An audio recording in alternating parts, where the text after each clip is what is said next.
2040년이 되면은, 이제는 2040년이래봤자 이제 몇 년 남은 거예요? 한 23, 4년밖에 안 남은 거예요. 그러니까 여기 60살 되신 분들은 앞으로 60년 더 살아야 돼. 60살 되신 분들은 60년 더 살아야 돼. 살고 싶지 않아도 시대가 그렇게 돼버렸어요. 시대가.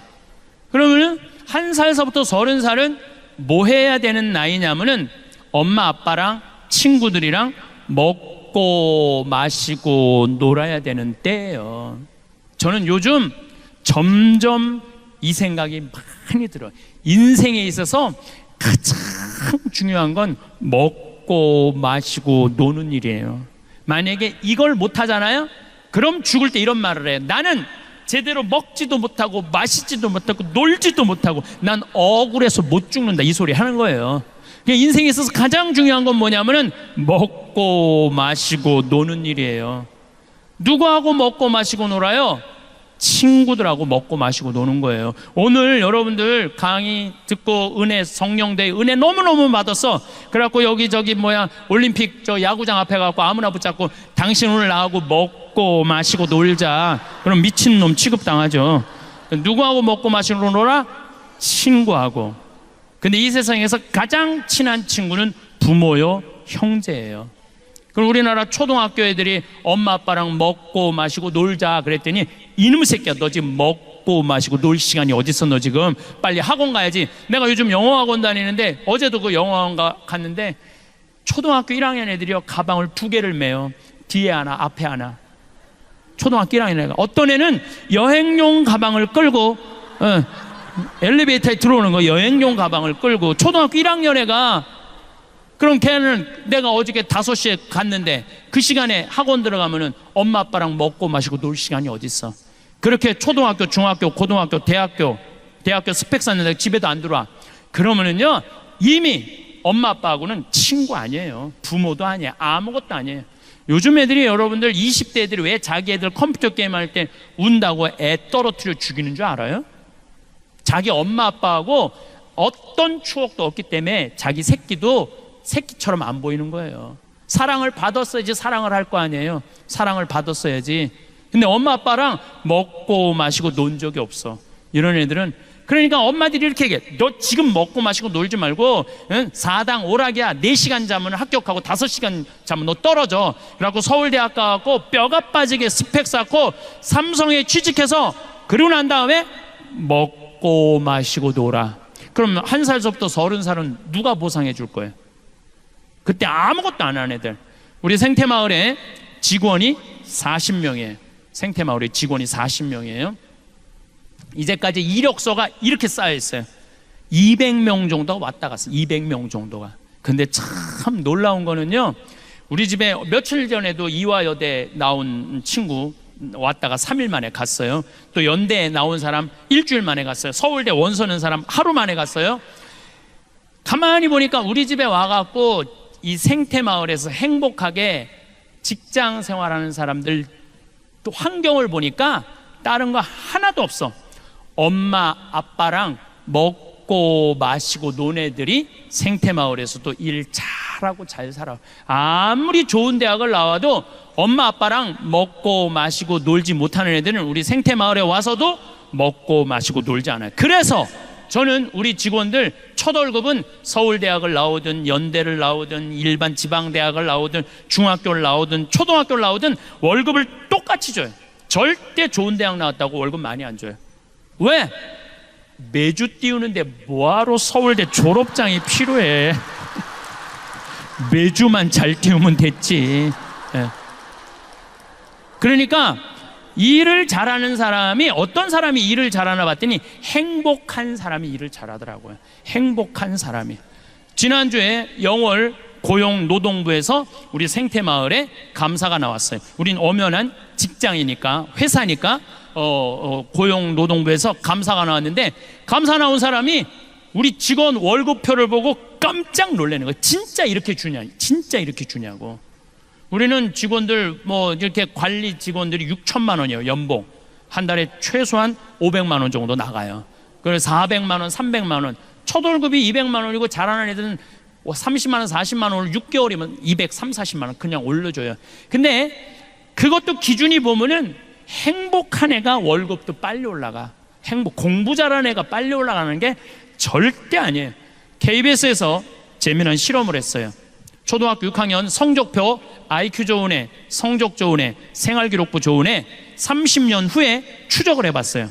얘네들이 어떤 애들이 돈 잘 벌고 이혼도 안 하고 자식들하고 잘 사나 봤더니 IQ 좋은 애도 아니고 성적표 좋은 애도 아니고 생활기록부 좋은 애들이 다 나중에 잘 산다는 거예요. 그러니까 여러분들 지금 대한민국이 완전히 잘못 생각하고 있는 거예요. 이놈 새끼야 공부 잘해야지 나중에 고생 안 하고 살아. 다 공부 잘하는 애들 다 고생하고 살아요. 고생 안 하는 애들은 그중에 5% 요새 최은영 무슨 검사 뭐 이런 사람들 보면 똑똑한 놈들도 지금 감옥에 가는 놈들 많아요. 행복 안 하고 머리 나쁜 애들은 감옥에 가고 싶어도 못 가요. 걔네들은 감옥에 가고 싶어도 못 가요. 그러니까 지금부터 자식들을 행복하게 키우고 싶으면은 어떻게 해야 되느냐 하면은 애들을 먹고 마시고 놀면 돼요. 1억 신축금 1억 내라면 벌벌 떨다가 15% 이자 준다면 떨커덕 맡기는 그런 어리석은 짓 하지 말고 그 1억 가지고 먹고 마시고 노세요. 그게 행복의 시작이에요. 그러면은 30살서부터 60살은 행복하냐? 30살서부터 60살 이때도 뭐 해야 되는 나이냐면 먹고 마시고 놀아야 되는 때예요. 여러분들 제가 늘 말씀드리지만 여행은 가슴이 떨릴 때 가야지 다리가 떨릴 때 가면 안 돼요. 그럼 언제 가야 돼? 이때 가야 돼. 30살서부터 60살에. 근데 이때 많은 엄마들이 이렇게 말합니다. 엄마는 안 먹고 안 마시고 안 놀아도 돼. 오로지 너 하나 출세하는 게 엄마의 기쁨이고 행복이야. 이렇게 말하는 엄마들 많아요. 뻥이에요. 무슨 자식이 출세한다고 여러분들 행복할 것 같아요? 그것도 어린 반푼어치도 없는 소리예요. 네 출세가 엄마의 기쁨이야. 이렇게 말하는 분들 참 많아요. 어떤 아버지가 딸을 서울대학 졸업시켜서 삼성에 취직시켜서 서울로 보냈는데 이게 잘난 척하고 남자 알기를 우습게 알고 시집 안 가고 노처녀로 혼자 사는 거야. 서울에서 오피스텔을 얻어서 설날 딸이 왔어요. 아버지가 속상하잖아. 이렇게 공부를 잘 가르쳐놨는데 혼자 사니까. 그래서 딸한테 아버지가 이렇게 말합니다. 네가 뭐가 부족해서 혼자 사냐? 시집 좀 가라. 그랬더니 아버지가 딸이 아버지를 쳐다보면 아버지 한심한 소리 하지 말라고. 뭐가 한심한 소리? 요즘 시집 가는 게 얼마나 힘드냐? 힘든 줄 아느냐? 그랬더니 아버지가 뭐가 시집 가는 게 힘드냐? 그랬더니 딸이 한다는 소리가 아버지 대통령도 못 간 시집을 내가 어떻게 가? 생각해보니까 대통령도 시집도 안 가고 막 아프리카로 막 중동으로 이리 뛰어다니고 저리 뛰어다니고 대통령 얼굴이나 못생겨서 얼굴도 이쁘장한데 대통령도 시집 못 가는데 내가 어떻게 시집을 가? 그러니까 가만히 생각해보니까 이 딸한테 또 밀릴 것 같아. 그래서 한마디 더 합니다. 아버지가 그럼 너 대통령이라도 해보라고. 그랬더니 또 딸이 아버지를 한심한 눈으로 쳐다보고 한다는 소리가 아버지가 대통령을 했어야지 나도 해볼 거 아니야.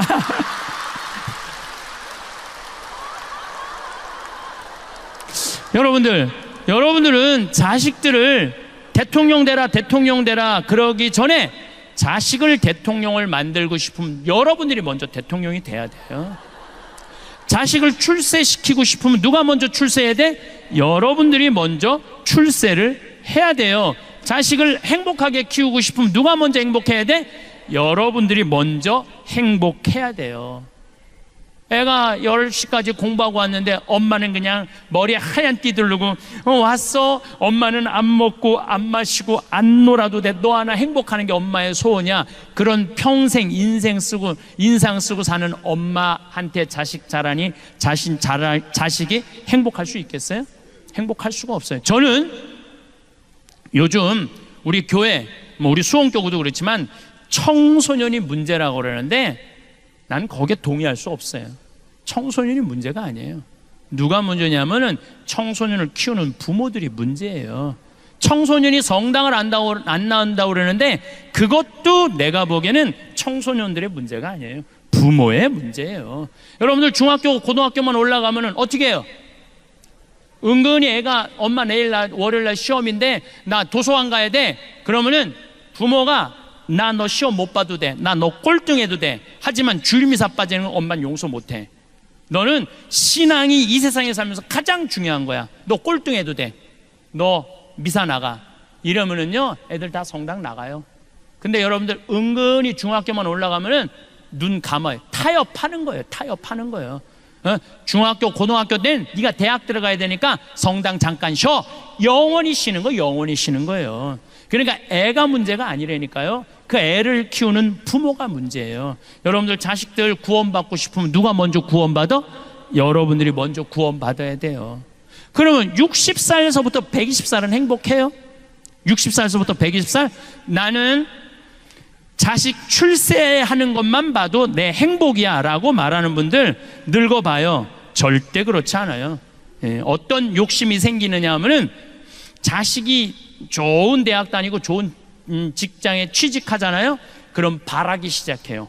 보상 심리가 생겨요. 저렇게 잘 컸는데, 저렇게 잘 나가는데 내가 갈비가 먹고 싶으면 저 자식이 와서 사주겠지, 이런 생각을. 내 주머니에 돈이 있어도 안 사 먹어요. 자식이 와서 사줄 때까지. 내가 사 먹는 건 자존심 상해. 왜? 내가 저 자식을 저렇게 잘 키워놨는데 저 자식이 와서 사줘야지, 이런 생각을 해. 내 주머니에 돈이 있어도. 근데 여러분들 자식이 무당이에요? 막 일하다가 오늘 엄마가 갈비가 먹고 싶네?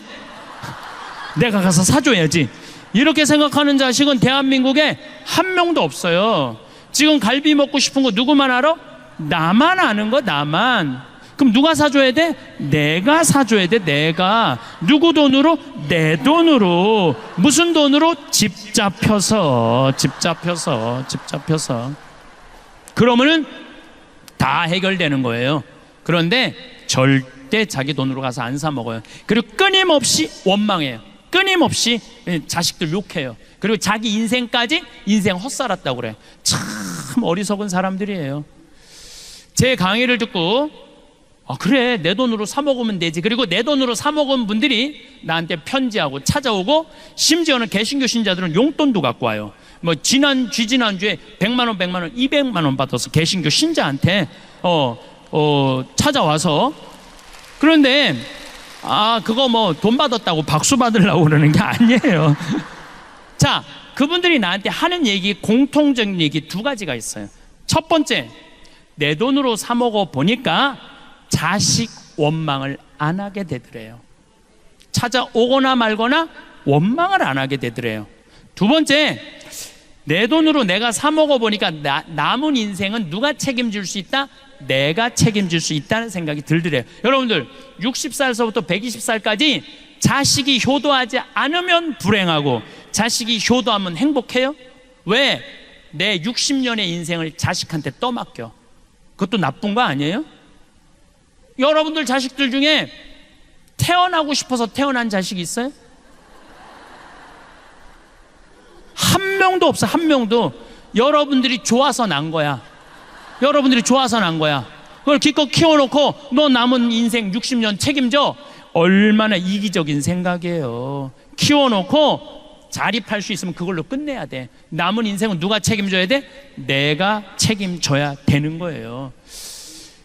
여러분들은 자식 생각하면 막 행복하고 기분 좋고 뭐 때로는 마음 아프고 그러죠. 요즘은 과학이 발달해갖고 뇌 촬영이 가능하대요. 사랑의 감정이 촬영이 가능하대요. 요즘은 기가 막힌 세상이 된 거예요. 그래서 부모가 자식 사진을 이렇게 바라볼 때 뇌 촬영을 해보니까 전기가 팍팍팍팍 튄대. 잘된 자식은 자랑스러워서 팍팍팍팍 튀고, 못된 자식은 안타까워서 팍팍팍팍 튄대요.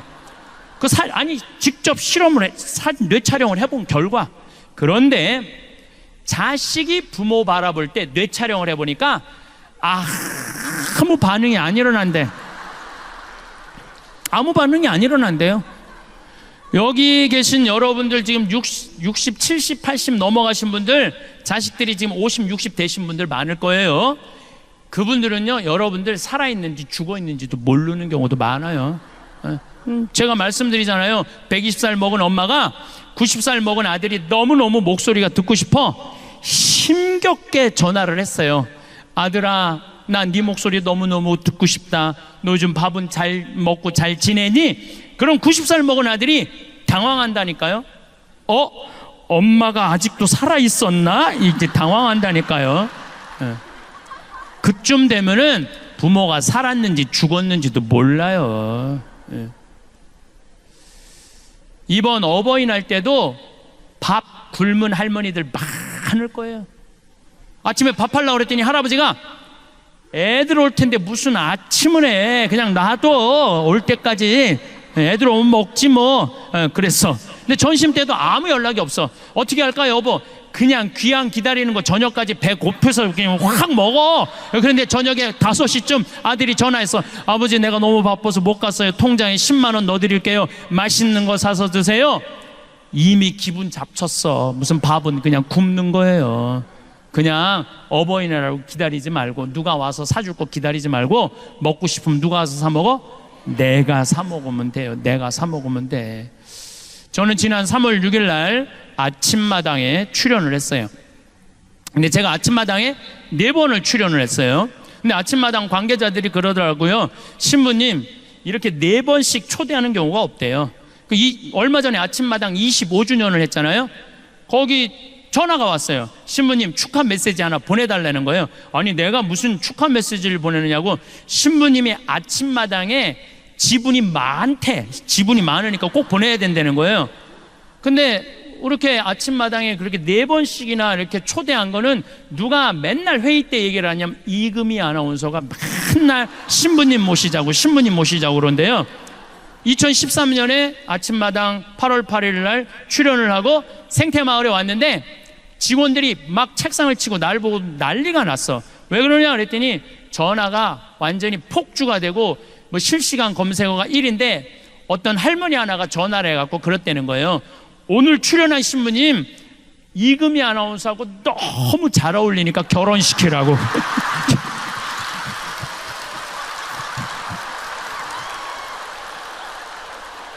그런데 올해 3월 6일 날 제가 갔다가 왔는데 생태마을에서 또 난리가 난 거예요. 왜 난리가 났더니 그 할머니, 천주교 신자도 아니야. 그 할머니는, 그 할머니가 전화해갖고 그러더래요. 왜 아직도 따로따로 살게 놔두느냐고. 근데 이 할머니 또 전화해갖고 KBS도 다 알아. 전화해갖고 그러더래요. KBS 관계자들한테 전화해갖고 황 신부님이랑 이금희 아나운서랑 결혼시키라고. 그리고 우리 생태마을에 또 전화해갖고 이 할머니가 그러더래요. 내가 KBS 얘기해놨으니까 결혼시키라고. 그런데 아침마당에 출연하려고 그러면 새벽 4시에 평창에서 일어나야 돼요. 일어나갖고 씻고 어쩌고저쩌고 하고 출연 뭐 1시간 전에 뭐 분장하고 뭐 머리하고 그리고 이제 출연하고 그날 포항에서 강의가 있었어요. 그 내려가는데 11시쯤 되니까 벌써 일어난 지 8시간 넘었는데 먹지도 못한 거야. 너무 배가 고파갖고 제가 감곡 IC 전주 가마솥 설렁탕 집에 잠깐 내려가서 밥 좀 먹자 우리 기사한테. 그래서 이제 밥을 이렇게 설렁탕을 시켜서 먹는데 뒤에 할아버지 3분이 이야기를 하는 거예요. 뭐라고 얘기를 하냐면은 내가 이렇게 밥을 먹는데 할아버지가 3분이 그러더라고. 오늘 아침마당에 출연한 젊은 신부 말이야. 내 얘기를 하는 거야. 내가 밥을 먹는데 뒤에서 아침마당에 출연한 젊은 신부 말이야. 그 신부가 그러는데 늙어서 갈비 먹고 싶으면 지 돈으로 사 먹으래. 근데 처음에 들었을 땐 섭섭했는데 가만히 그 신부가 말하는 걸 들어보니까 맞는 얘기들이라는 거예요. 자식들 바빠 죽겠는데 언제 늙은 부모님 매번 갈비 먹을 때마다 와서 사주냐는 거야. 그걸 어떻게 매번 입맛에 맞춰주느냐 이거야. 그러니까 늙어서 갈비 먹고 싶으면 원망할 것도 없고 서러울 것도 없고 그냥 내 돈으로 사 먹으면 되지. 그걸 안 사 먹어. 주머니에 돈이 없으면 몰라. 있는데도 안 사 먹고 참 기다려. 그럴 필요가 없다는 거예요. 그래서 우리가 지금 사 먹는 거야. 이렇게 먹으니까 괜찮지? 할아버지 세면서 괜찮으네. 그러면서 나가는데 보는데 액구수를 타고 나가더라고. 액구수를. 무슨 얘기냐 하면은 액구수를 타고 다녀도 오늘 기분 나는데 우리 가서 갈비 먹자 그러면서 자기 돈으로 사 먹는 경우는 없다는 거예요. 자식 생일이나 돼야, 무슨 기념일이나 돼야 그리고 가지, 평상시에 입맛 없다고 갈비 먹고 싶다고 자기 돈으로 가서 갈비 사 먹는 사람들이 그렇게 많지 않다는 거예요. 그래서 여러분들은 이제는 삶 껴안기라는 게 뭐냐면 내 삶의 주인공은 누구냐면 나야. 남이 아니야. 내가 내 삶을 책임지는 거예요. 자식이 잘하고 며느리가 잘한다고 자식 칭찬하고 며느리 욕하고, 반대로 잘못한다고 며느리 욕하고 자식 욕할 거 하나도 없다는 거예요. 자, 여러분들 이틀 전에 부모 학대, 노인 학대의 날이에요. 기억하는 날이에요. 10명 중 노인 중에 몇 명이, 4명이 학대받는 노인들 4명이 누구한테 학대받아? 자식한테 학대받는 거예요. 남한테 학대받는 게 아니에요. 그러니까 이제는 나는 학대하는 자식들 이해가 돼요. 얼마나 자기도 먹고 살기 힘든데 늙은 엄마 아빠, 그것도 인상이나 반짝반짝 웃어. 인상이라 인상, 지금 안 그래도 보기 흉한데 그냥 드립다 인상 쓰면은 그걸 누가 20년 30년 보고 살아요. 난 이해가 돼요. 그러니까 여러분들의 인생의 주인공은 누구냐면 나야. 내 삶은 누가 껴안아야 돼? 내가 껴안아 주는 거예요. 그래서 내가 120살까지 서러움 안 받고 사는 방법은 뭐냐면은 건강하게 사는 거예요. 건강하게. 그러니까 여러분들 건강 항상 신경 쓰세요. 내가 건강에 제일 권하는 게 뭐냐면 청국장 가루야. 청국장 가루. 이 청국장 가루가 보약 중에 보약이라니까요. 이번에 미국의 FDA 승인을 냈는데 2월 달에 바로 승인이 떨어졌어요. 그래서 수출 1톤 했어요. 벌써 1톤을 수출을 했어요. 예. 보니까 그 성분이 왔는데 정말 철분, 노인들한테 정말 좋은 거예요. 우리 아버지가 4년 전부터 청국장 가루를 드셨어요. 근데 정말 얼굴에서 빛이 나. 당이 있는데 당이 정확하게 100이야 100.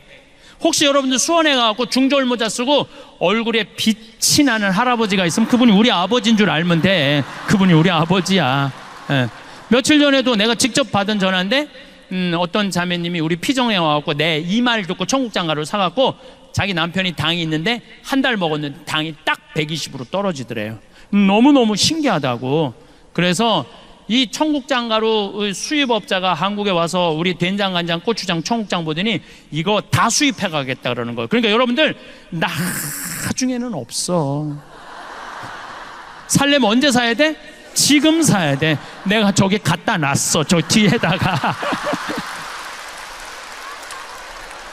지난번에도 서판교에서 폐암 환자인데 나한테 왔어요. 1년 8개월 됐대요. 항암 한지. 근데 뭘 먹어도 토하는데 우리 청국장 가루 먹으면 안 토한다는 거. 나 그런 암 환자 정말 많이 봤어요. 그런 암 환자. 그래서 여러분들, 나는 저 청국장 가루에 대한 신념이 있어요. 내가 첫 해 50가마를 쏘서 팔았는데 작년에 1,500가마 쏘서 팔았어요. 작년 1,500가마. 올해는 화천 간동농협, 평창농협 계약재배예요. 화천군 전체에 청국장이 1년 생산이 100톤이래. 근데 우리가 50톤 갖고 와요. 평창도 50톤, 1년에 200톤을 써요. 그러니까 4개의 군을 살려 먹이는 것, 4개의 군을, 국민들 건강한 것 뿐만 아니고. 예. 그래서 저는 청국장 가루 10,000가마 쏘서 파는 게 내 꿈이야. 10,000가마 쏘서 파는. 나는 돈 벌려고 그냥 버는 거 직원들 월급 다 줘요. 돈 버는 게 중요한 게 아니라 농촌 살리고 국민 살리고 국민들 건강하고. 제가 어제 그 글을, 요즘 책 한 권 쓴다고 밤 11시까지 글을 썼는데 제가 쓴 내용이 이런 내용이에요. 어떤 내용이냐면 우리 한국은 사람 너무 많이 무시해요. 돈 있으면 갑질 많이 해요. 그렇죠? 그 갑질 중에 전화 상담원한테 제일 무시해. 전화 상담원들, 여러분들 물건 팔려고 그러면 나 필요 없어요. 딱딱 끊잖아요. 그것도 80만 명이야. 그 사람들이 80만 명인데 그 사람들 다 애 키우고 먹고 살겠다고 하루에 200통씩 그 무시당하면서 사는 거예요. 주 예수를 믿으시오가 복음 전하는 게 아니에요. 주 예수 천당 불신지옥, 그게 복음 전하는 게 아니야. 그 사람들은 나는 요즘 그렇게 전화 상담원이 전화 오잖아요. 그러면 내가 이렇게 말해요. 아, 죄송하다고, 저 아직은 그 물건이 필요 없다고, 다음에 기회 되면 꼭 구입하겠다고. 그럼 그쪽에서요 정말로 떨리는 목소리로 감사하다고 그래요. 그게 복음이에요. 한 사람이라도 더 행복한 게 복음이야. 주 예수를 믿으시오, 예수 천당 불신지오 그러지 말고, 대한민국이 서로 거치는 게 뭐냐면 사랑의 마음이 없어서 그래. 사랑의 마음이.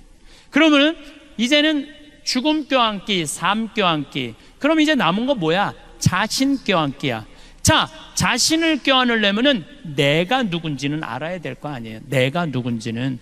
그 작업이 우리 인생에 참 중요한 일이에요. 내가 누군지 모르고 사는 사람들 많습니다. 아까도 잠깐 말씀드렸지만 지금 70, 80대, 나 70 넘었다. 손 들어봐요. 70 넘었다. 내가 이게 문제라는 거예요. 70이 넘었으면 가야지. 왜 이렇게 많아?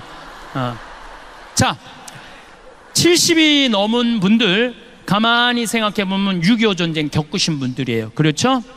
고생이란 고생은 다 하셨어. 산전수전 다 겪고 60년대 70년대 우리나라 수출 경제 일으킨다고 자식들 키워보겠다고 있는 고생은 다 하신 분들이야. 자, 그리고 내가 70이 됐어. 그러면은 내가 지금 돈이 1,000만 원, 2,000만 원, 3,000만 원 있어. 자식들한테 쏟아놓은 돈은 보통 5억, 10억이야. 자, 그렇다면 자신한테 적어도 5,000만 원, 1억을 해서 자기를 위해서 정말로 쏟아낸 게 뭐가 있느냐? 자기를 위해서, 자기 영혼을 위해서, 육신을 위해서 한 게 뭐 있느냐? 가만히 돌아봐요.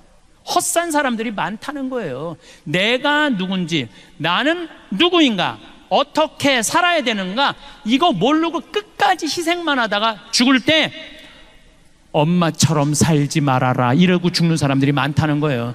그러고 살지 마세요. 여러분들 스스로 내가 누군지 나한테 잘해주는 법을 배워야 돼. 저는 강의 나올 때 꼭 거울을 봅니다. 왜 거울을 보느냐면 머리는 잘 됐는지. 암 걸리고 나니까 머리가 엄청 빠지더라고요.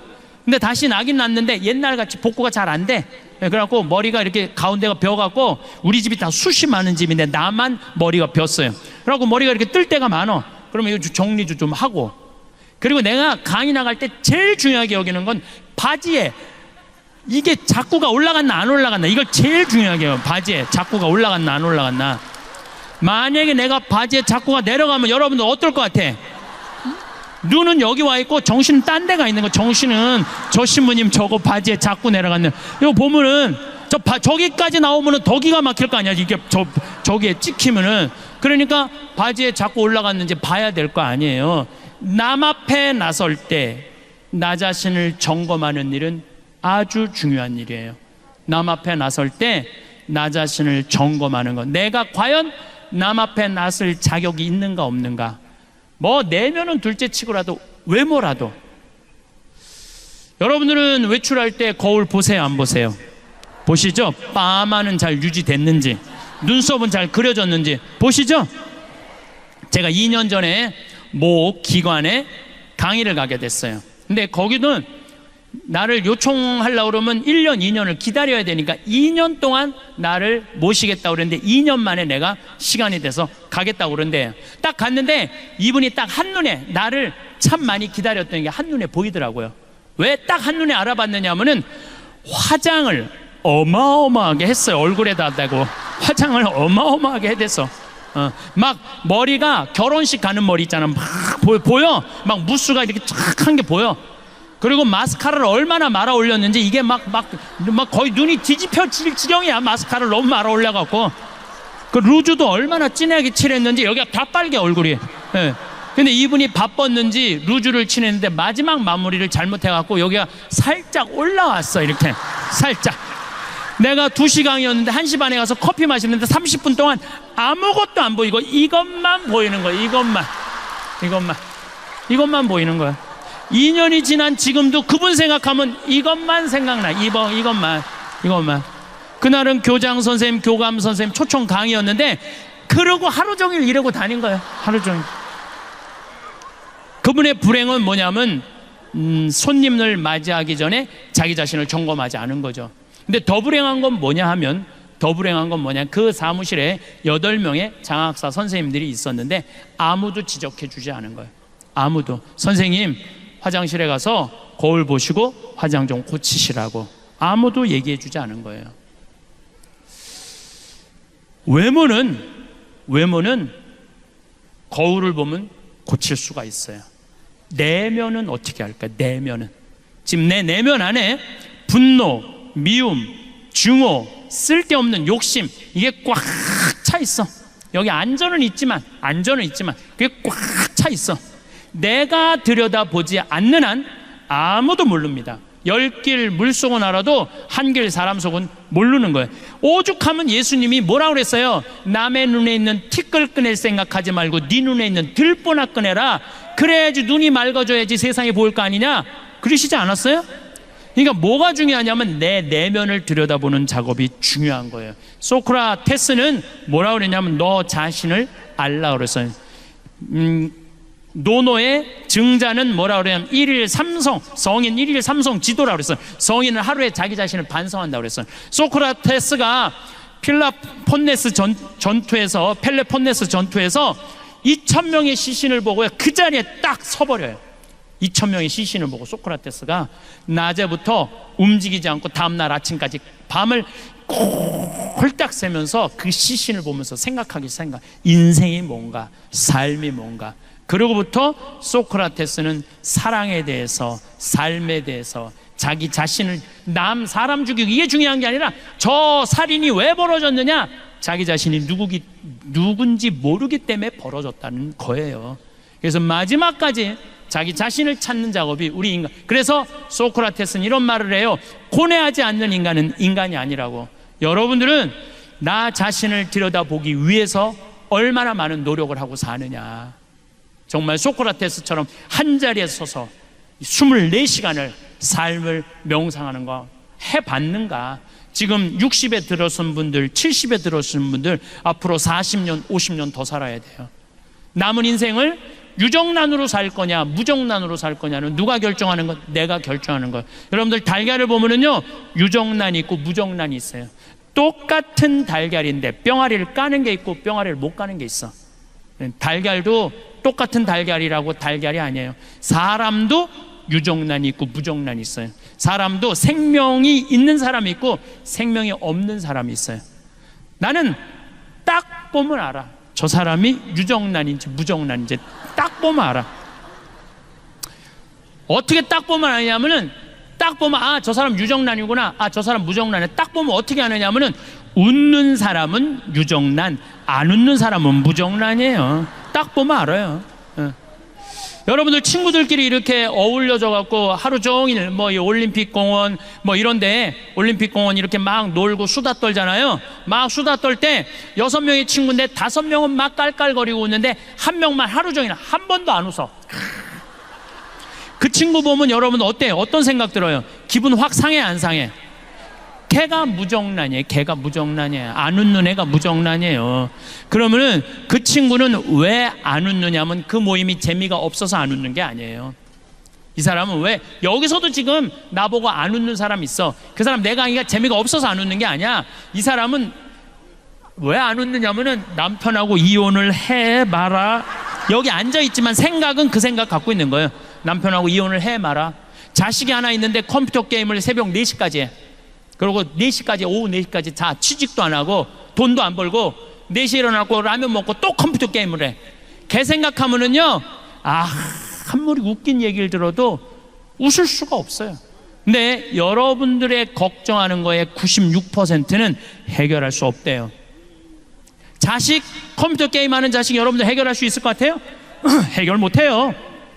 자, 오늘 기분 좋게 강의 듣고 은책 많이 받았어. 오후에 뭐 치유 은사도 있어. 아, 기분 좋게 치유까지 받았어. 근데 집에 딱 갔는데 아들놈이 여전히 컴퓨터 게임을 하는 거야. 막 컴퓨터 게임을 해. 예.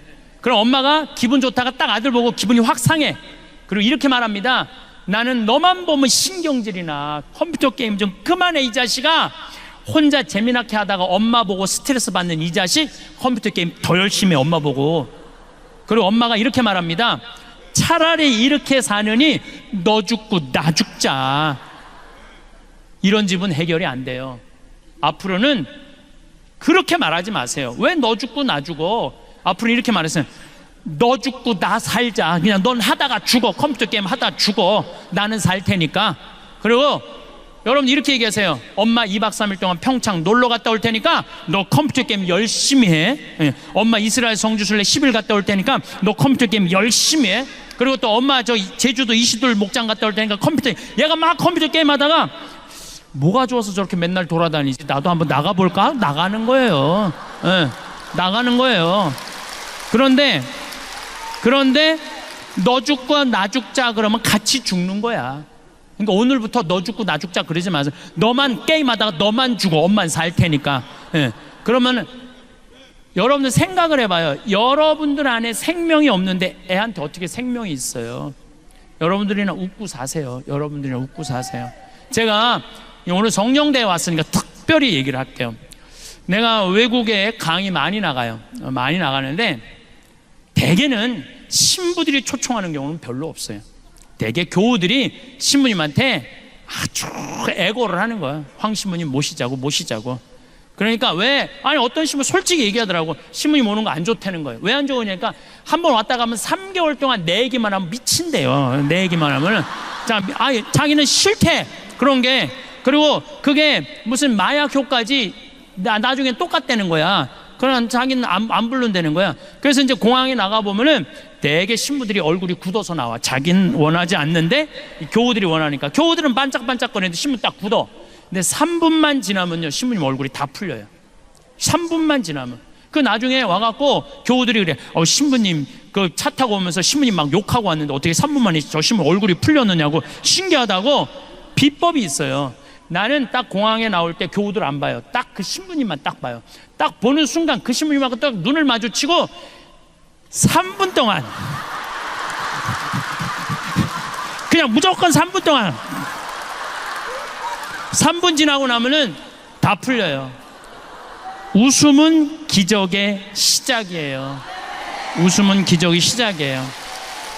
여러분들 유정란 되고 싶으면은 무조건 웃으세요. 무조건. 제가 어떤 분이 와서 신부님 우리 아버지가 청각장애자예요. 근데 신부님 방송을 보고 웃어요. 그러더라고요. 아니 안 들리는데 어떻게 날 보고 웃느냐. 자기도 너무너무 신기하대. 아버지 저게 재밌어요. 그럼 막 재밌다고 그러는데 아버지가. 그래서 나도 내가 평화방송 틀어놓고 소리를 죽였어. 그 내 방송을 봤어요. 청각장애자 마음을 느껴보려고. 그랬더니 보니까 1시간 내내 나도 웃고 저 교우들은 이러면서 웃는 거야. 그러니까 그 할아버지는 그것만 봐도 좋은 거야. 웃음은 기적의 시작이에요. 웃는 얼굴에 침 못 뱉는 거예요. 그러니까 여러분들 유정란 되고 싶으면 어떻게 하셔? 웃어. 뭐 이렇게 어려워 웃는 일이. 두 번째, 유정란이냐 무정란이냐 구분법. 두 번째는 뭐냐면은 감사하느냐 감사하지 않느냐. 감사하는 사람은 유정란, 감사하지 않으면 무정란이에요. 저는 요즘 더 뼈저리게 느낍니다. 저는 제 생일 때 집에 가서 어머니 배를 붙잡아요.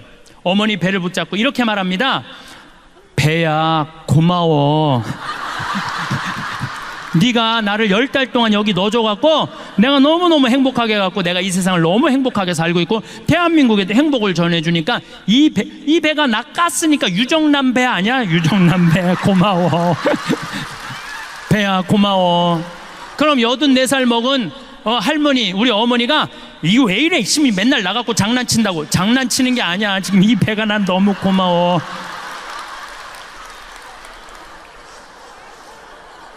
부모하고 자식이 교감이 가장 잘 될 때가 언제냐면 엄마 뱃속에 있을 때래요. 애들 말이, 여러분들 자식이 여러분들 말을 가장 잘 들을 때가 언제냐면 뱃속에 있는 10달이라는 거예요. 여러분들이 행복할 때 애도 행복하고, 여러분들이 화가 날 때 애도 화가 난다는 거예요. 여러분이 신경질 난다고 담배 한 대까지 피잖아요. 애는 60가치를 핀데 덜 받는다고. 그러니까 그 기간 동안 행복한 마음으로 아이를 갖고 있었다면 그 애는 행복한 거예요. 근데 그 기간 동안 엄마가 우울하잖아요. 그럼 애는 우울하게 태어날 수밖에 없는 거예요. 그래서 태어나서 10달, 10년의 교육보다 뱃속에 있는 10달의 교육이 더 중요하다는 거예요. 심지어 뱃속에 있는 10달보다 첫날 밤 어떤 마음을 자느냐, 첫날 밤이 더 중요하다는 거예요. 10달보다. 율곡 선생이 어떻게 태어났느냐면 심사임당이요 태기를 해요. 보름날 한양에 있는 남편한테 가장 기가 좋은 날이다, 우리 대관령에서 만나갖고 우리 첫날 합방을 하자. 그래갖고 율곡 선생이 태어난 거예요. 요즘처럼 술에 취해갖고 그냥 안 왔는데 얼떨결에 그냥 애가 생겨갖고, 그러니까 술에 취해갖고 태어난 애들 많아요 여기. 그런 애들하고 태기를 하고 태어나는 애하고는 다르다는 거예요. 그러니 나는 얼마나 우리 부모님한테 감사해요. 참 감사하죠. 저는 정말 아버님이 86인데 평생 아버지한테 쌍시우 소리를 못 들었어요. 평생 한 번도 쌍시우 소리를 못 들었어요. 아니, 당신 입에서 어느 누구한테도 그런 말씀을 안 하세요. 그러니 얼마나 내가 우리 부모님한테 감사한지 몰라요. 정말로 감사한 부모님 밑에 태어난 그래서 정말 술주정 빚쟁이 집에 태어난 집 자식 보면 정말 도와주고 싶어요. 내가 많이 받았으니까. 또 저는 이제 도시락을 싸갖고 다녀요. 식당에서 밥을 안 먹어요. 근데 우리 식복사가 밥을 하는 게 아니야, 예술 작품을 한다니까요. 정말 목을 많이 쓰니까 마늘밥, 은행밥, 요즘 두릅밥 해. 두릅 많이 나왔잖아요. 두릅밥 거기다가 이 양배추 탁 말어. 숟가락으로 안 먹어요. 그것만 먹으면 돼. 깻잎 말고. 그 다음에 요즘은 또 취 나오잖아요. 곰치 싹 먹으면은요, 이건 예술 작품 먹는. 그래서 내가 우리 식복사한테 하는 말이, 나는 도시락을 먹는 게 아니다, 예술 작품을 먹는다. 그러니까 우리 사제관 주방에 가보면요, 우리 식복사가 그 예술 작품 만든다고 책이 가득 들어있어. 요리책이. 예술 작품을 먹는 것도 결국은 누구의 입에서 나오기 시작하는 거야? 내 입에서. 복은요, 남이 지는 게 아니야. 내 입에서 나오는 말로 복을, 감사의 말이 나오면은 복을 받을 수밖에 없는 거예요. 그래서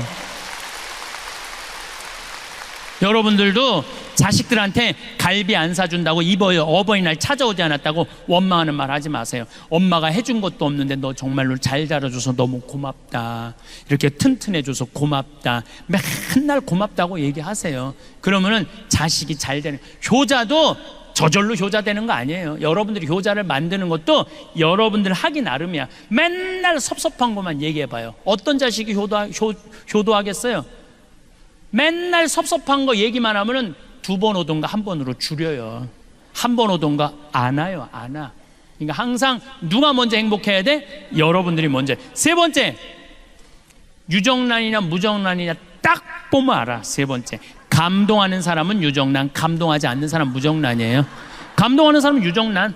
이번에 여기 서울 노들섬이라고 개발을 해요. 서울시에서. 노들섬 알죠? 저기 세남도 성당 거기 안에 있는 섬 있죠? 노들강변 아시죠? 그 노들섬이야. 그 노들섬을 개발을 하는데 처음에 어마어마하게 서울시에서 공모를 했대. 그리고 10개의 메이저 업체가 선정이 됐대요. 근데 누가 선정이 됐냐면 40대 젊은 교수가 선정이 된 거야. 자기도 놀랬고 다른 코오롱 이런 데 다 놀랬대. 그 교수가 선정이 돼갖고 선정이 되자마자부터 밟기 시작하는 거야. 네가 하는 프로젝트는 망한다. 주위에서 모든 우리나라에 내놓으려는 설계가들 망한다. 그래서 이 교수가 땅속으로 들어가기 일보 직전이야. 땅속으로. 근데 이 교수가 아버지가 암이 걸려갖고 돌아가실 때 내 죽음 껴안기를 듣고 아버지도 행복하게 돌아가셨고 자기도 그걸로 위로를 받았다는 거예요. 저 황 신부님을 만나면 위로가 될 텐데 아무리 생태마을에 연락해도 내 전화번호를 안 가르쳐주는, 그것도 젊은 여교수인데 가르쳐 주겠어요? 안 가르쳐 주지. 근데 마침 이 교수 큰 아버지가 안동교구 은퇴 신부님이었대요. 그래서 전화를 했대요. 큰아버지한테. 큰아버지, 내가 처음이자 마지막으로 부탁하겠다고, 나 황 신부님 한 번만 만나게 해달라고. 내가 미국에 있는데 전화가 왔어요. 나 안동교구의 어떤 신부인데 내 진료가 서울시립대 교수인데 2차 조차해갖고 신부님을 꼭 만나고 싶은데 내가 부탁한다고. 대선배 신부님이 부탁하는데 알겠다고 제가 한국에 들어서 연락하겠다고. 그래서 한국에서 만나갖고 노들섬에 갔어요. 그런데 거기에 무슨 5천억짜리 오페라 하우스 이런 걸, 그 교수는 그런 게 아니야. 반대쪽은 유기농 단지, 반대쪽은 나무 조경 잘해서 음악가들 와서 공연하는 거 참 자연스럽더라고요. 보니까 뭐 63 빌딩 보이지, 무슨 강남 아파트 보이지, 저 강변북로 88도로 보이는데 섬에만 딱 들어가니까 마치 새 둥지에 와 있는 기분이야. 보호받는 기분이야. 40분 동안 내가 뭐라 그러냐, 여기 좋다, 여기 하면 세계적일 것 같아, 너무 좋다. 40분 동안 그러고 이제 끝났어. 그랬더니 이 교수가 나한테 그러는 거야. 신부님, 자신감이 생겼다는 거예요. 뭐가 자신감이 생겨? 신부님 고견을 들으니까 자신감. 고견이랑 하나도 말한 적이 없어. 여기 좋다, 여기 잘한다, 이게 무슨 고견이야. 자기 자신감이, 확신이 생겼다는 거예요. 여러분들, 1살짜리가 왜 걸어? 딱 일어났어. 그럼 엄마 어떻게 해? 박수치고 난리가 나죠. 얘 일어났다고. 얘가 보니까 엄마가 어마어마하게 좋아. 한번 한 걸음 뛰어볼까? 뛰어봤어. 그랬더니 여러분들 어떻게 해요? 아니지, 혼자 보기 아깝잖아. 그러니까 여보 이리 와봐. 그래, 아빠까지 왔어. 한 발 뛰었더니 그냥 아빠가 박수치고 엄마가 박수치고, 얘가 딱 이렇게 서서 아빠 한번 쳐다보고 엄마 한번 쳐다보고, 야 무지하게 좋아하네, 이거 걸어줘야 되는 건가 보다. 그리고 걷는 거예요. 걔가 그래서 걷는 거야. 달래 걷는 게 아니고. 그러니까 무슨 얘기냐면은 애는 감동으로 걷기 시작하는 거예요. 감동으로, 다른 게 아니에요. 근데 여러분들이 몇 살까지 감동해주고 마느냐면 5살까지 감동해주고 말아요. 그 다음부터 여러분들이 뭐라 그래? 죽이고 싶은 5살, 뭐 때려 죽이고 싶은 7살, 이러니까 애들이 성장하다가 마는 거예요. 여러분들이 계속 감동했다면 애는 지금 날아다닐지도 몰라. 애는 날아다닐지도 몰라. 우리가 감동을 멈췄기 때문에 행복하지 않은 거예요. 작년에 LA 한 달 반 우리 고단장님하고 같이 갔었는데, 한 달 반 순회 강연이 있었어요. 근데 74살 먹은 마틸다라는 친구가, 나는 늘 말씀드리지만 86살까지 친구예요. 뭐 1살 뭐 어른 이거 없어. 아니 120살까지 사는데 한두 살 가지고 네가 나이 많아 내가 나이 많아, 웃기지 않아요?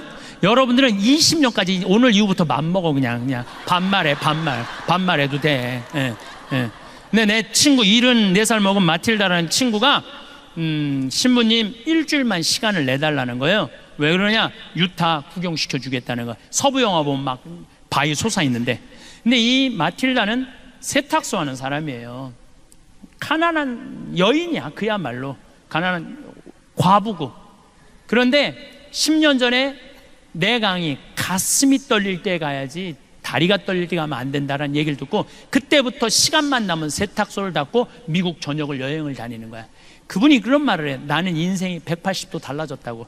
내가 돈 모아서 싸들 것도 아니고 모으는 대로 여행 다닌다는 거야. 그러니까 그 성당에서 제일 행복한 사람 마틸다. 들고 다니는 거야. 제일 행복한 사람 마틸다. 그 신부님하고 여행을 가고 싶다고 그 3,000km가 되는 데를 3번을 답사를 갔다 온 거예요. 이 74살짜리가. 그러니까 딱 브라이어스 캐년, 캐년랜드, 그랜드 캐년, 델리키드 아치, 그 미국에서 최고로 경치 좋은데 3번을 다 본 거야, 이분은. 그러니까 딱 경치 좋은 데 가고 이분은 경치를 안 보더라고. 나를 보더라고, 나를. 내가 감동하느냐, 데려다 놨으니까 네가 놀래느냐 안 놀래느냐 그거 보고 싶은 거죠. 근데 내가 정말로 그 뷰포인트에 딱 서갖고 내 반응은 정말 이랬어요. 오 마이 갓, 여기 죽인다. 좋아, 아주 좋아. 일주일 내내 그랬어. 일주일 내내. 그랬더니 8명이 여행을 같이 갔는데 그분들이 70평생을 다니면서 이렇게 행복한 여행은 처음 간다는 거예요. 여러분들, 여행은요 어디를 가느냐가 중요한 게 아니에요. 누구랑 가느냐가 중요한 거. 누구랑 감동할 줄 아는 사람이랑 가면은요 그 여행은 즐거운 거예요. 근데 내가 잘난 척 한다고 델리키드 아치라고 우리나라 설악산 울산바위 비슷해요. 거기 가고 여기 우리나라 설악산 울산바위만 못하네. 3,000km나 와서 내가 기껏 텐대는 소리가 우리나라 설악산 울산바위만 못하네. 그러면 그분은 기운이 쭉 빠질 것 같아요, 안 빠질 것 같아요? 쭉 빠지죠. 꼭 여러분들 친구들 중에 이런 애들이 있어요. 나름 경치 좋은데 데리고 갔는데 한대는 소리가 뭐 한다고 여기까지 와. 그런 애들 있어요, 없어요? 꼭 있어. 그런 애들. 그런 애들이 무정란이에요. 그런 애들이 사람 기운 빠지게 하는 애들. 그 멀리 데리고 왔으면은 야 좋다, 정말로 멋있다, 이렇게 좋은 데를 어떻게 알았니? 이러면요 사람이 행복한 거예요. 뭐 그거 돈 든다고. 자, 웃고 감사하고 감동하는데 돈 들어요, 돈 안 들어요? 꼭 돈이 많아야 유정란이에요? 돈 한 푼도 없어도 유정란 할 수 있어요.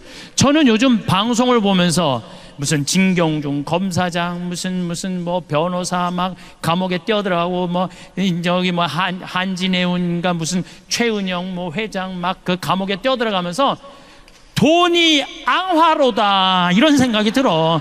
더욱이 신교코 그 집안 보면서 여러분들 그게 행복해요?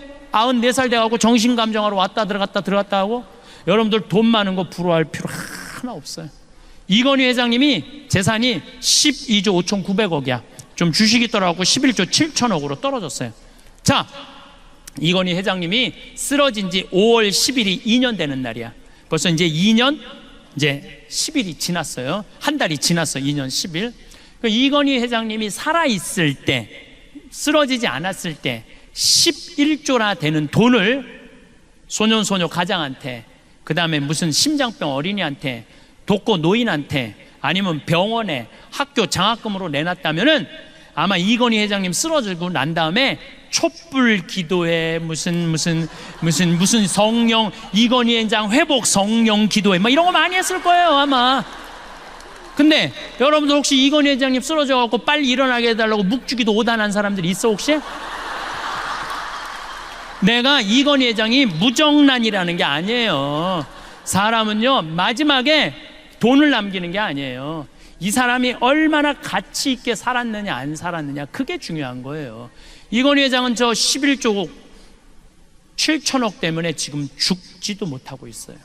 저걸 뭐라고 그랬냐면 살아있는 것도 아니고 죽어있는 것도 아니에요. 저거는 참 불쌍하잖아요. 예.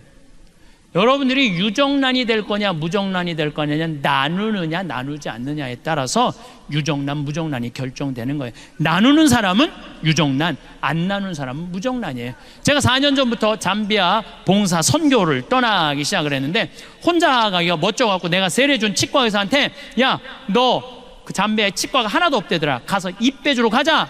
며칠 가야 돼요? 가는데 이틀 오는데 이틀. 그러니까 적어도 보름은 가야지. 그랬더니 신부님 죄송하다는 거예요. 못 가겠다는 거. 왜 못 가냐 그러니까 자기 병원 잘 되면은 한 달에 8천만 원에서 1억 버는데 보름이면 5천만 원이 날아가는 거 아니에요. 그래도 착해. 신부님 2천만 원 봉헌할 테니까 이거 갖고 도와주고 오시라고. 그리고 싹 발을 뺄라고 그러더라고요. 그래서 내가 이렇게 말했어요. 그런데 너 있잖아 2천만 원도 봉헌하고 너도 가야 돼.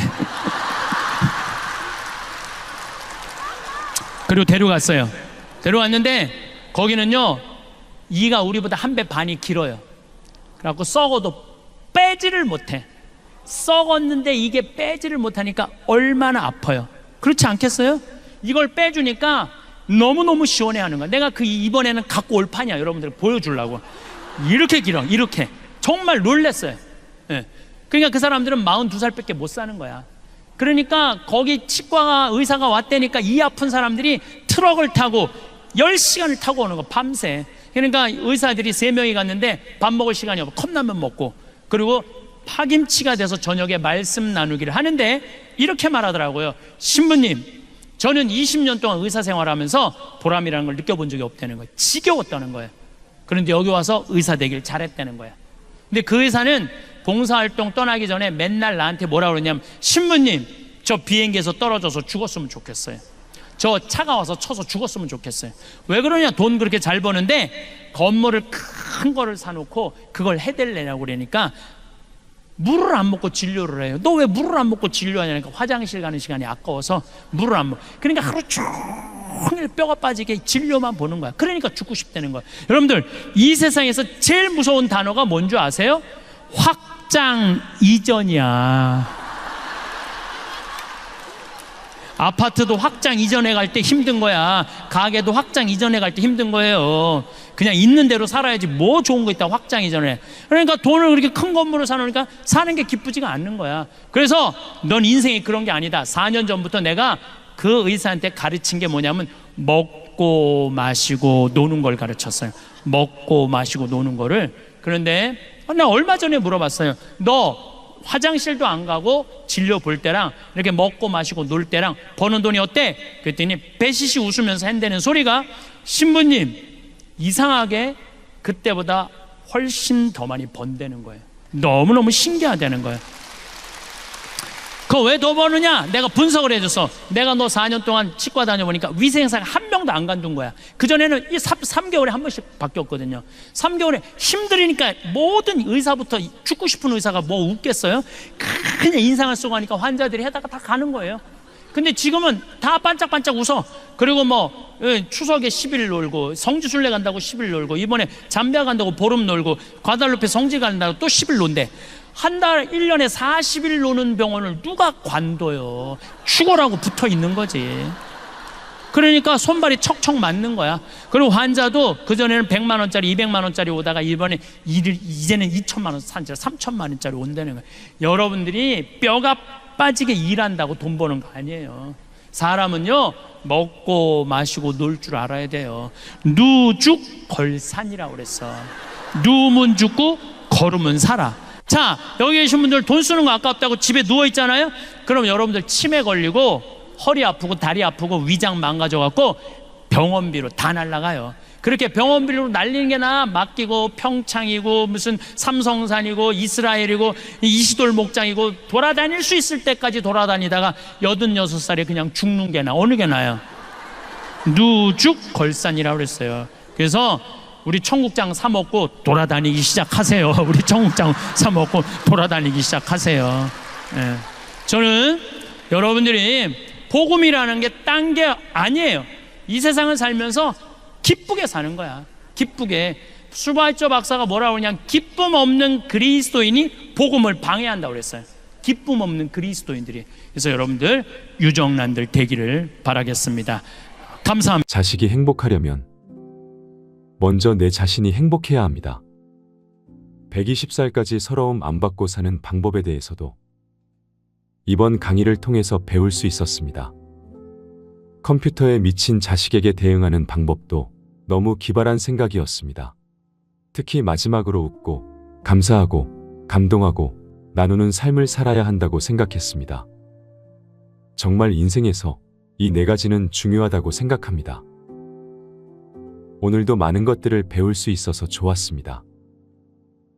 주위의 소중한 분들에게도 공유해 주시면 좋을 것 같습니다. 한 번 더 들으시면 가슴에 더욱 새겨질 것입니다. 반복 재생합니다. 그럼 우리나라 1살서부터 30살 행복해요? 30살서부터 60살 행복해요? 60살서부터 120살 행복해요? 제가 왜 120살이라고 그러냐면은 이제는 120세 시대예요. 며칠 전에 미국에서 한 제약회사에서 FDA에 천천히 늙는 노화약을 등록을 했어요. 네, 제가 이 내셔널 지오그래픽에서 봤어요. 그리고 확실히 천천히 늙는 약이 이제는 나올 거예요. 2040년이 되면은. 이제는 2040년이래봤자 이제 몇 년 남은 거예요? 한 23, 4년밖에 안 남은 거예요. 그러니까 여기 60살 되신 분들은 앞으로 60년 더 살아야 돼. 60살 되신 분들은 60년 더 살아요. 살고 싶지 않아도 시대가 그렇게 돼버렸어요. 시대가. 그러면은 1살서부터 30살은 뭐 해야 되는 나이냐면은 엄마 아빠랑 친구들이랑 먹고 마시고 놀아야 되는 때예요. 저는 요즘 점점 이 생각이 많이 들어요. 인생에 있어서 가장 중요한 건 먹고 마시고 노는 일이에요. 만약에 이걸 못하잖아요? 그럼 죽을 때 이런 말을 해요. 나는 제대로 먹지도 못하고 마시지도 못하고 놀지도 못하고 난 억울해서 못 죽는다, 이 소리 하는 거예요. 인생에 있어서 가장 중요한 건 뭐냐면은 먹고 마시고 노는 일이에요. 누구하고 먹고 마시고 놀아요? 친구들하고 먹고 마시고 노는 거예요. 오늘 여러분들 강의 듣고 은혜, 성령대 은혜 너무너무 받았어. 그래갖고 여기저기 올림픽 저 야구장 앞에 가고 아무나 붙잡고 당신 오늘 나하고 먹고 마시고 놀자. 그럼 미친놈 취급당하죠. 누구하고 먹고 마시고 놀아? 친구하고. 근데 이 세상에서 가장 친한 친구는 부모요, 형제예요. 그럼 우리나라 초등학교 애들이 엄마 아빠랑 먹고 마시고 놀자 그랬더니 이놈 새끼야, 너 지금 먹고 마시고 놀 시간이 어딨어? 너 지금 빨리 학원 가야지. 내가 요즘 영어학원 다니는데 어제도 그 영어학원 갔는데 초등학교 1학년 애들이요, 가방을 2개를 메요. 뒤에 하나 앞에 하나. 초등학교 1학년 애가. 어떤 애는 여행용 가방을 끌고 엘리베이터에 들어오는 거, 여행용 가방을 끌고. 초등학교 1학년 애가. 그럼 걔는 내가 어저께 5시에 갔는데 그 시간에 학원 들어가면은 엄마 아빠랑 먹고 마시고 놀 시간이 어딨어. 그렇게 초등학교, 중학교, 고등학교, 대학교 스펙 쌓는데 집에도 안 들어와. 그러면은요, 이미 엄마 아빠하고는 친구 아니에요. 부모도 아니에요. 아무것도 아니에요. 요즘 애들이, 여러분들 20대 애들이 왜 자기 애들 컴퓨터 게임 할 때 운다고 애 떨어뜨려 죽이는 줄 알아요? 자기 엄마 아빠하고 어떤 추억도 없기 때문에 자기 새끼도 새끼처럼 안 보이는 거예요. 사랑을 받았어야지 사랑을 할 거 아니에요. 사랑을 받았어야지. 근데 엄마 아빠랑 먹고 마시고 논 적이 없어. 이런 애들은. 그러니까 엄마들이 이렇게 얘기해. 너 지금 먹고 마시고 놀지 말고 4당 오락이야. 4시간 자면 합격하고 5시간 자면 너 떨어져. 그래갖고 서울대학 가갖고 뼈가 빠지게 스펙 쌓고 삼성에 취직해서, 그러고 난 다음에 먹고 마시고 놀아. 그럼 1살서부터 30살은 누가 보상해 줄 거예요? 그때 아무것도 안 하는 애들. 우리 생태마을에 직원이 40명이에요. 생태마을에 직원이 40명이에요. 이제까지 이력서가 이렇게 쌓여 있어요. 200명 정도가 왔다 갔어요. 200명 정도가. 근데 참 놀라운 거는요, 우리 집에 며칠 전에도 이화여대 나온 친구 왔다가 3일 만에 갔어요. 또 연대에 나온 사람 일주일 만에 갔어요. 서울대 원서는 사람 하루 만에 갔어요. 가만히 보니까 우리 집에 와갖고 이 생태마을에서 행복하게 직장 생활하는 사람들 또 환경을 보니까 다른 거 하나도 없어. 엄마 아빠랑 먹고 마시고 논 애들이 생태마을에서도 일 잘하고 잘 살아. 아무리 좋은 대학을 나와도 엄마 아빠랑 먹고 마시고 놀지 못하는 애들은 우리 생태마을에 와서도 먹고 마시고 놀지 않아요. 그래서 저는 우리 직원들 첫 월급은 서울대학을 나오든 연대를 나오든 일반 지방대학을 나오든 중학교를 나오든 초등학교를 나오든 월급을 똑같이 줘요. 절대 좋은 대학 나왔다고 월급 많이 안 줘요. 왜?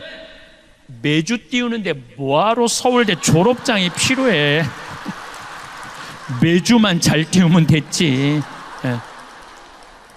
그러니까 일을 잘하는 사람이, 어떤 사람이 일을 잘하나 봤더니 행복한 사람이 일을 잘하더라고요. 행복한 사람이. 지난주에 영월 고용노동부에서 우리 생태마을에 감사가 나왔어요. 우린 엄연한 직장이니까, 회사니까 고용노동부에서 감사가 나왔는데, 감사 나온 사람이 우리 직원 월급표를 보고 깜짝 놀라는 거예요. 진짜 이렇게 주냐? 진짜 이렇게 주냐고. 우리는 직원들 이렇게 관리 직원들이 6천만 원이에요. 연봉 한 달에 최소한 500만 원 정도 나가요. 그래서 400만 원, 300만 원. 첫 월급이 200만 원이고 잘하는 애들은 30만 원, 40만 원을 6개월이면 230, 40만 원 그냥 올려줘요. 근데 그것도 기준이 보면은 행복한 애가 월급도 빨리 올라가. 공부 잘하는 애가 빨리 올라가는 게 절대 아니에요. KBS에서 재미난 실험을 했어요. 초등학교 6학년 성적표 IQ 좋은 애, 성적 좋은 애, 생활기록부 좋은 애 30년 후에 추적을 해봤어요. 얘네들이 어떤 애들이 돈 잘 벌고 이혼도 안 하고 자식들하고 잘 사나 봤더니 IQ 좋은 애도 아니고 성적표 좋은 애도 아니고 생활기록부 좋은 애들이 다 나중에 잘 산다는 거예요. 그러니까 여러분들 지금 대한민국이 완전히 잘못 생각하고 있는 거예요. 이놈 새끼야 공부 잘해야지 나중에 고생 안 하고 살아. 다 공부 잘하는 애들 다 고생하고 살아요. 고생 안 하는 애들은 그 중에 5% 요새 최은영 무슨 검사 이런 사람들 보면 똑똑한 놈들도 지금 감옥에 가는 놈들 많아요. 행복한 애고 머리 나쁜 애들은 감옥에 가고 싶어도 못 가요. 걔네들은